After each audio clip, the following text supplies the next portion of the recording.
நீங்க சொன்ன மாரி 370 ஓகே. 370 வந்து காஷ்மீர் இந்தியா கூட தான் இருக்கணும் அப்படின்றது, நீங்க சொல்ற மாரி எல்லாரும் எதிர்பார்க்கிறாங்க. ஆனா 370 அப்படின்றது ஒரு சிறப்பு அதிகாரம் உள்ள விஷயம். அத வந்து நீக்கணும் அப்படின்னு 84ல பார்லிமென்ட்ல வந்து ஜெயலலிதா அவர்கள் பேசினாங்க அப்படின்னு சொல்றாரு. அதேபோல நம்ம இப்ப பேசின மாரி கரசேவையை ஆதரிச்சாங்க அப்படின்ற விஷயங்களா இருக்கட்டும், மதமாற்ற தடை சட்டம் உள்ளிட்ட எல்லா விஷயங்களையும் வச்சு தான் அவர் வந்து கோட் பண்றாரு. அவங்க வந்து ஒரு சிறந்த இந்துத்துவ இல்ல கூட தலைவரா இன்னொன்னே சொல்லுவார். அதாவது இன்னொன்னே சொல்லுவார்.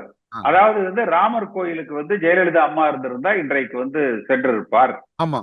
தமிழிசை இன்னைக்கு சொல்லியிருக்காங்க. வந்து எடப்பாடி பழனிசாமி கால் வலிக்குதுன்னு சொல்லிட்டாரு. ஆமா. இடுப்பு வலி, இதெல்லாம் கால் வந்து வலின்லாம் சொல்றாங்க. அதான் சொல்றேன். இதெல்லாம் வந்து ஒரு தவறான பேச்சு.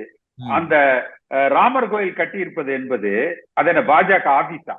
ம். அவர் பாஜக அலுவலகத்திற்கு வந்து தன்னை உறுப்பினராக பதிவு செய்து கொண்டார் அப்படிங்கிறதா? சார், ஒரு கோயில்ங்கிறது எல்லோருக்கும் பொதுவானதுங்க.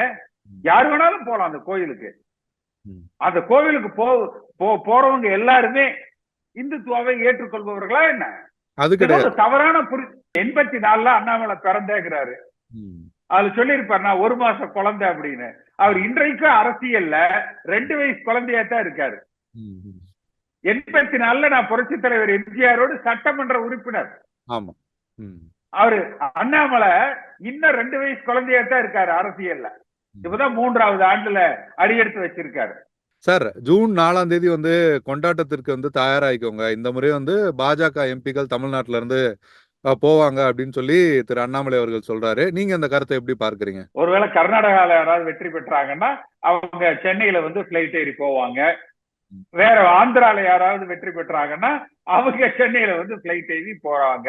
அண்ணாமலை கூட பாருங்களேன், நான் ஜெயிச்சிருவேங்க இந்த முறை, நான் உறுதியா எம்பியா இருப்பேன், வெற்றி பெறுவேன்னு சொல்லியிருக்காரு எங்கேயாவது?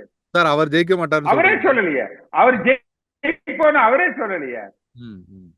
அண்ணாமலை சொல்லியிருக்காரு, இந்த வடிவேல் கிணத்த காணான்னு சொன்ன மாதிரி 1 லட்சம் ஓட்ட காணான்ல பேசிட்டு இருக்காரு.